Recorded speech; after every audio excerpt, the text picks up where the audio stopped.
Hello everybody, welcome to my YouTube channel.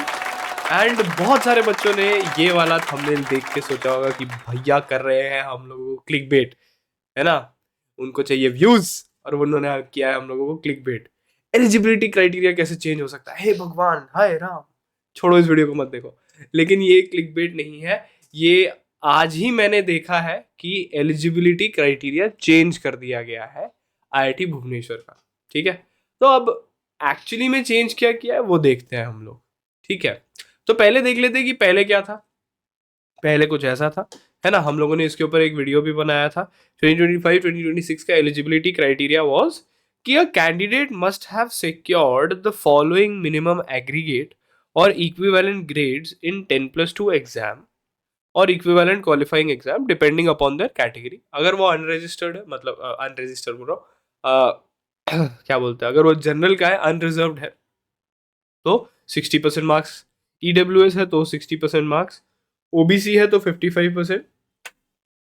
SC ST PW से है तो PWD से है तो 50% मार्क्स उसके पास होने चाहिए। ठीक है, लेकिन इस पर्टिकुलर चीज में एक छोटा सा लूप होल था, या फिर एक छोटा सा बोल सकते हो कि एक गैप था, कंसिस्टेंसी नहीं थी।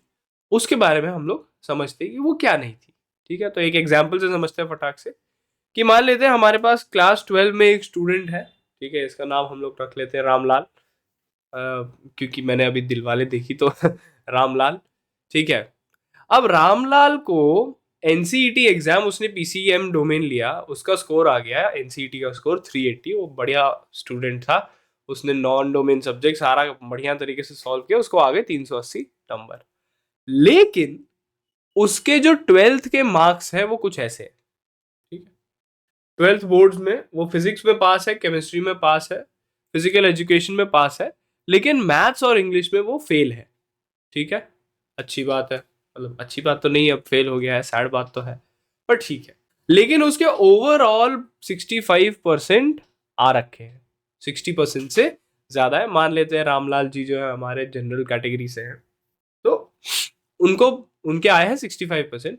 अब रामलाल जी जो है वो आईआईटी भुवनेश्वर से लड़ रहे हैं और बोल रहे हैं कि तुमने बोला था तुम्हारी एलिजिबिलिटी क्राइटेरिया है कि एग्रीगेट मार्क्स होने चाहिए 60% से ज्यादा, मेरे हैं 60% से ज्यादा। अब तुमने ये तो लिखा नहीं था कि पास होना चाहिए या फेल होना चाहिए। सही बात है कि नहीं?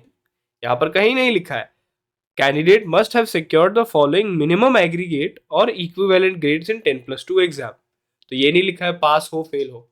तो इस हिसाब से जो हमारे रामलाल जी हैं वो तो एलिजिबिलिटी क्राइटेरिया को फुलफिल कर रहे हैं। उनके ओवरऑल 65% आए, 60% चाहिए था।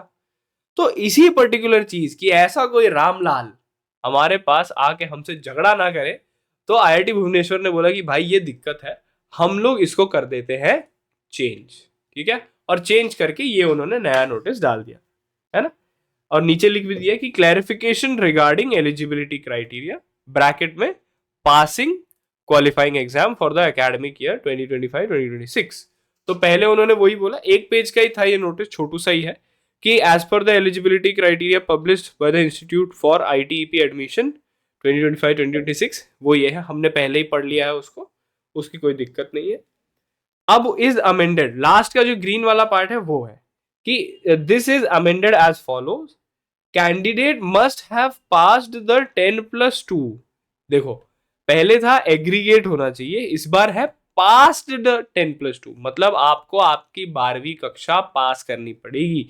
You should have passed your 12th examination और equivalent exam in all subjects. This is also much more important, right? In all subjects. कभी कभार क्या होता है, कुछ बच्चों का होता है 5 से ज्यादा सब्जेक्ट्स होते हैं, तो एक सब्जेक्ट में फेल हो जाते हैं, तो उस केस के लिए बोला है कि in all subject they should have passed. So candidate must have passed class 12 in all subjects and secured the following minimum aggregate or equivalent grades in 10+2 exam depending on their category। वो same ही रखा है, 60%, 60%, 55 और 50 depending upon this. ठीक है, so this was the official notification जो अभी अभी आया था, नया एलिजिबिलिटी क्राइटेरिया। ठीक है, जो कि एक ट्रबलसम हो सकता था, क्योंकि बाकी आईआईटी जैसे आईआईटी खड़गपुर हो गया, उन्होंने प्रॉपरली मेंशन किया है कि बच्चे ने क्लास 12 पास किया होना चाहिए, ठीक है, लेकिन आईआईटी भुवनेश्वर ने नहीं किया था। तो अब उनको समझ में आ गया था कि भाई हो सकता है कि कोई बच्चा आ जाए और बोल दे कि भाई तुमने तो ऐसा लिखा नहीं था तो मैं तो एलिजिबल हूं, है ना। तो ये पर्टिकुलर चीज ना हो, इस पर्टिकुलर चीज में प्रॉब्लम ना हो, इसको टैकल करने के लिए उन्होंने ये वाला अपना नोटिस जो है निकाला था, bye amending this first point of eligibility criteria, ठीक है। So that is it for आज का वीडियो, यही नया नोटिस था, मैंने बता दिया क्या था। आई होप आप लोगों को ये नोटिस देख के क्लैरिफिकेशन मिल गया होगा, क्योंकि कुछ बच्चे हो सकता है देख रहे हैं भुवनेश्वर ने नहीं लिखा है, चलो मार सकते हैं कुछ, ठीक है। तो उन्होंने पहले से ही क्लैरिफिकेशन दे दिया है, और जो बच्चों को कोई डाउट था कि ऐसा है या वैसा है, तो उनका भी डाउट क्लियर हो गया होगा। एंड वीडियो पसंद आया होगा तो लाइक कर देना, अगर कोई डाउट होगा तो कमेंट कर देना, मैं उसका रिप्लाई कर दूंगा। एंड तो बस आज के वीडियो के लिए इतना ही, मिलते हैं आप सभी लोगों से अगले वीडियो में, तब तक के लिए टाटा एंड बाय बाय।